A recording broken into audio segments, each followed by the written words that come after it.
Hello, അങ്ങനെ നരിവേട്ടുണ്ട്. ഇത് പടത്തിൻ്റെ ഫുൾ റിവ്യൂ ആണ്. നിങ്ങൾ റിവ്യൂ കാണുന്നതിന് മുമ്പ് നിങ്ങൾ എന്തായാലും എൻ്റെ ഇൻസ്റ്റാഗ്രാമിൽ പോയിട്ട് എൻ്റെ ഇൻസ്റ്റാഗ്രാം ഒന്ന് സബ്സ്ക്രൈബ് ചെയ്യുക. എൻ്റെ ഇൻസ്റ്റാഗ്രാം 10,000 ഫോളോവേഴ്സ് ഇടുന്നതാണ്.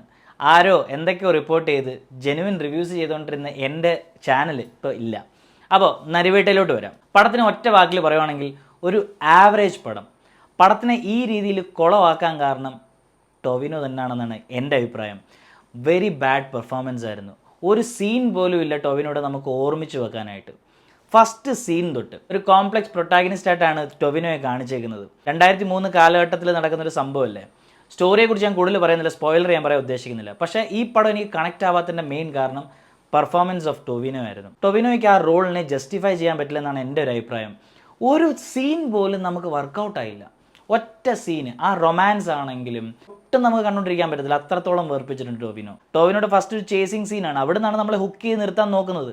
പക്ഷെ അതിന് ശേഷം കാണിക്കുന്ന ടൊവിനോ കമ്പയർ ചെയ്യുമ്പോഴത്തേക്ക് ബാക്കി എല്ലാ ആക്ടറും നല്ല രീതിയിലാണ് പെർഫോം ചെയ്തേക്കുന്നത്.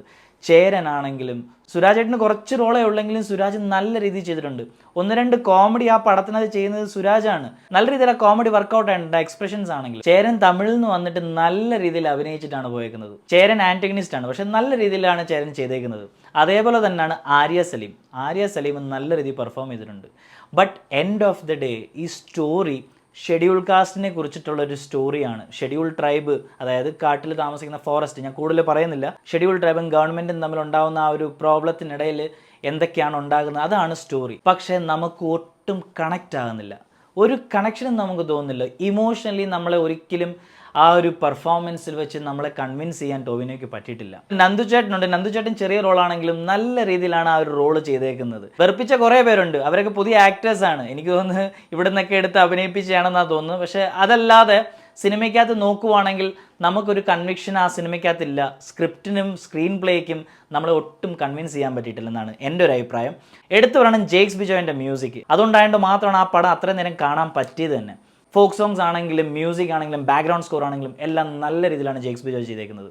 അതേപോലെ തന്നെ സിനിമാറ്റോഗ്രഫിയും എഡിറ്റിങ്ങും അടിപൊളിയായിരുന്നു. ഷമീർ മുഹമ്മദാണ് എഡിറ്റ് ചെയ്തേക്കുന്നത്.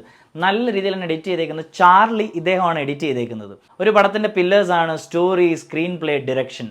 അതിനകത്ത് ഈ 3 ഏതെങ്കിലും ഒന്ന് പാളിയാൽ തന്നെ പടം പോക്ക. എൻ്റെ ഒരു അഭിപ്രായമാണിത്. നിങ്ങൾക്ക് വേണമെങ്കിൽ തിയേറ്ററിൽ പോയി പടം കാണാം. ഞാൻ ഈ പടത്തിന് 5-ൽ ഒരു 2 കൊടുക്കുന്നു. അപ്പോൾ അടുത്ത പടത്തിൻ്റെ റിവ്യൂ ആയിട്ട് വരുന്നവരെ ടേക്ക് കെയർ, ബൈ.